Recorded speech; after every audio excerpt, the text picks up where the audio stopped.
Recently, many people have been claiming that Clash Royale is harder than chess.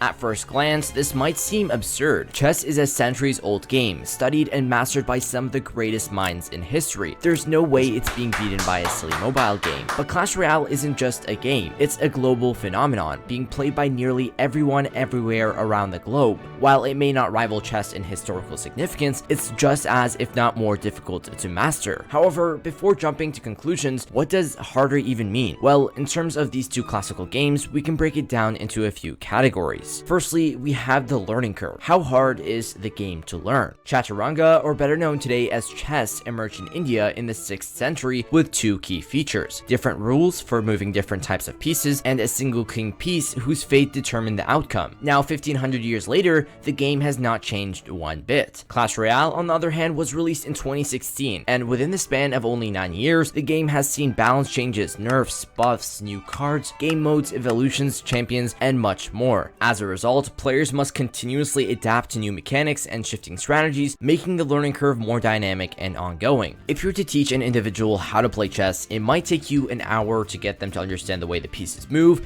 and the specific rules of the game. Within a week or two, they might get the hang of it and even reach a novice skill level. In comparison, if you're to teach someone how to play Clash Royale, you would have to explain to them several mechanics that most pro players can't even get the hang of, like counting elixir, card selection, card cycles, hard counters, win conditions, and so much more. This is considering that this person has already had prior experience playing a mobile game before. Thus, I can confidently conclude that in terms of learning curve, this point definitely goes to Clash Royale for difficulty. But let's say we have somebody that already knows how to play both of these games. How can we compare difficulty then? Usually, the game that has more complicated strategy, especially near the higher level of gameplay, will be seen as harder. Chess has an approximated 10 to the power of 120 possible game variations. Now, if you put that into perspective, it's more than the total number of atoms in the observable universe. Imagine trying to memorize every possible chess game. You need more than a lifetime for even a fraction of them. Even the most advanced supercomputers can't even calculate every possible move path. That's why even after centuries of study, new strategies, openings, and endgame techniques are still being discovered and refined. One might say that you never truly finished learning chess. Well, kind of, because out of all of those 10 to the power of 120 possible game variations, only so many of them are true, valid, proper games played in a strategical way. No one would play to get 2-move checkmated. G4,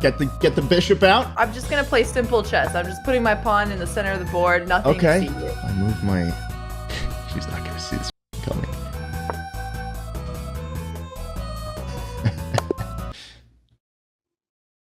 That's why several chess masters gain their knowledge by practicing, viewing, or analyzing top chess gameplay, and more often than not, several openings and endgames are constantly repeated. So truly, a chess master might have to adapt here and there, especially in higher levels of gameplay, but the player's next move can always be readable. Unfortunately, that's not the case in Clash Royale. One wrong misread, hard counter, elixir push, and you're most likely done. In terms of strategy for Clash Royale, I don't even know where to begin. There are so many complicated mechanics and counters in the game that the dev team doesn't even know how adding a new card will shift the balance. Assuming most players have access to all max cards, deck creation plays one of the biggest roles in determining your success in Clash Royale. Well, at least I thought it did until I saw Ken win with only spells and spirits. Still though, for high-level competitive tournament style gameplay, we can assume that the basis of all strategy lies in the deck. But let's say you are given some of the best decks in Clash Royale. You boot up into a game and you get immediately 3 crown. You can no longer blame this on the deck, but rather the lack of your comprehensive knowledge of counters and pushing strategies. I'm by no means an expert in this field, so if I do make a mistake, please make sure to flame me in the comments, but for the most part, a lot of Clash strategy lies within knowing the decks, often which are meta, that your opponent is playing. Whether that be log bait or hog EQ, this allows you to know what cards in your deck you should cycle to in order to counter the gimmick of the other deck. Similar to how in chess, some openings with white can be hard countered with black. With that knowledge under your belt, you think that you're fine off, but how do you actually know when your opponent is about to unleash the beast and throw down all the craziest cards at you? Well, unlike chess where the pieces are evidently in front of you, in Clash Royale you don't know what card your opponent has next and how much elixir they actually have. Thus, one must be able to simultaneously count elixir, which is a fairly complicated mechanic that I won't get into, but this just shows how the top players of this game must think in order to create a win condition. On top of everything already mentioned, a Clash Royale player must also demonstrate strong strategic flow during a match. meaning that they can actually apply the knowledge that they learned. In the early game, players need to feel out the opponent, starting with small, low commitment pushes, identifying the opponent's deck archetype, and avoiding overspending elixir too early. As the match transitions into the mid game, the focus shifts to setting up stronger pushes while simultaneously defending the opponent's threats. Players must manage their elixir carefully, rotate their cards efficiently, and decide when to apply pressure, whether through dual lane pushes, defensive counters, or surprise tactics when the opponent is low on elixir. If the match reaches double elixir time, the pace increases dramatically. Players must now cycle faster, push more aggressively, and maximize the value of every elixir spent. But with that speed comes risks. Overcommitting can cost you the game, so it's crucial to always hold just enough to defend a counterattack. Much like chess, Clash Royale also has countless advanced techniques that can dramatically change the outcome of a game. Small things like chip damage strategies, split lane pressure, precise card placement, spell value optimization, and even tower trading decisions add layers of complexity that make the game feel almost endless in depth. I've only mentioned a few strategies so far and my head is already spinning. This is by no means a comprehensive list, but we still have to keep in mind that strategies in Clash Royale don't stay relevant for long. With frequent balance changes, new cards, and especially the addition of evolutions, the meta is constantly shifting.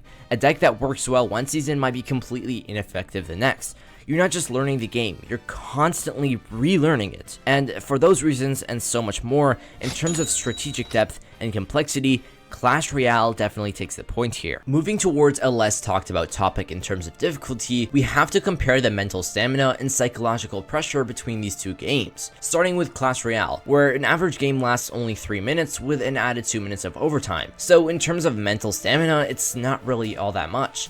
Players have to lock in for a few minutes or so per game, but as for the psychological pressures, well, there is emotes.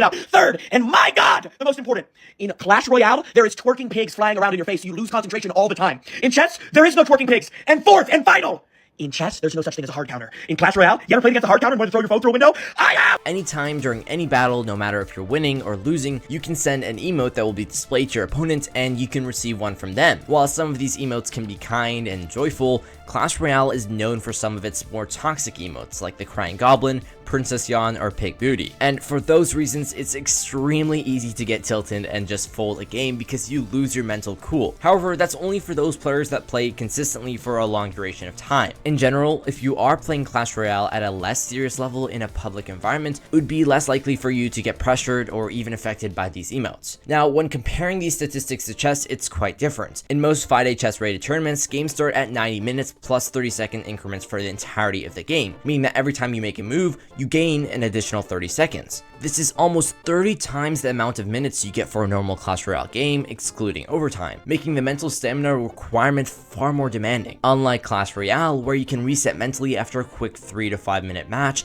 a chess player has to maintain sharp focus for hours on end. Every move requires not only calculation, but also a constant awareness of long-term strategy, short-term tactics, and psychological warfare. One lapse in concentration, even a single careless move, can cost the game after hours of careful play. On top of that, chess introduces an entirely different layer of psychological pressure. Instead of flashy emotes or playful distractions, the stress comes from the silence and intensity of the setting. Sitting across from an opponent in a quiet room with nothing but the ticking clock and the weight of your own thoughts can be mentally suffocating. You're forced to look at your opponent, read their body language, and constantly question whether their calm demeanor hides confidence or is simply a bluff. This creates a slow burning type of stress that builds up gradually rather than the short bursts of tilt you might experience in Clash Royale. Therefore, in terms of mental warfare, chess clearly takes the point as the more difficult game. However, difficulty can't always be the sole factor for wins. Sometimes it's also about RNG or luck. In Clash Royale, there is no denying that practicing and improving as a player will get you to win games. But for those people that like dodging accountability, I'm going to give it to you. Not every loss is your fault. You can play perfectly, make no mistakes, and still lose due to matchup. That's exactly why sniping exists on top ladder. Whilst in chess, luck plays almost no role in the outcome. There's no random deck order, no surprise encounters, no hidden information. Both players sit down with the exact same set of tools, 16 pieces and the same board. Every position that unfolds is the direct result of choices made by the players. This creates a brutally fair environment. If you lose, it's almost always due to your own mistake, whether that's a miscalculation, a poor strategy, or a lapse in focus. The only luck that might might be argued to exist in chess comes in the form of pairings, who you get matched against in a tournament, or preparation, but even then, the game itself remains deterministic. So, although it's difficult to declare a clear winner in this section, I would give the edge to Clash Royale. In chess, the game is objectively harder from a skill standpoint because every single mistake is your own. There's nowhere to hide and no RNG to blame. If you lose, you must accept that your opponent outplayed you. But in Clash Royale, you can play perfectly and still lose due to factors outside your control. Therefore, this point goes to Clash Royale. However, we are yet to discuss what's often considered one of the biggest factors of game difficulty: multitasking and reaction time. In chess, you might have more than 5 minutes to calculate and decide on a single move, but in Clash Royale, that same span of time is your entire match. Every decision must be made in real time, often within seconds, as the battlefield constantly changes. In other words, there is next to no instant reaction time factor in chess compared to the constant fast-paced demands of Clash Royale. That said, both games still demand significant multitasking, just in very different forms. In chess, multitasking is more mental and abstract. You have to continuously memorize opening theory, calculate tactical sequences, anticipate your opponent's ideas, and manage long-term position strategies all at once. The board may not be moving at lightning speed, but the number of possible variations you must juggle is enormous.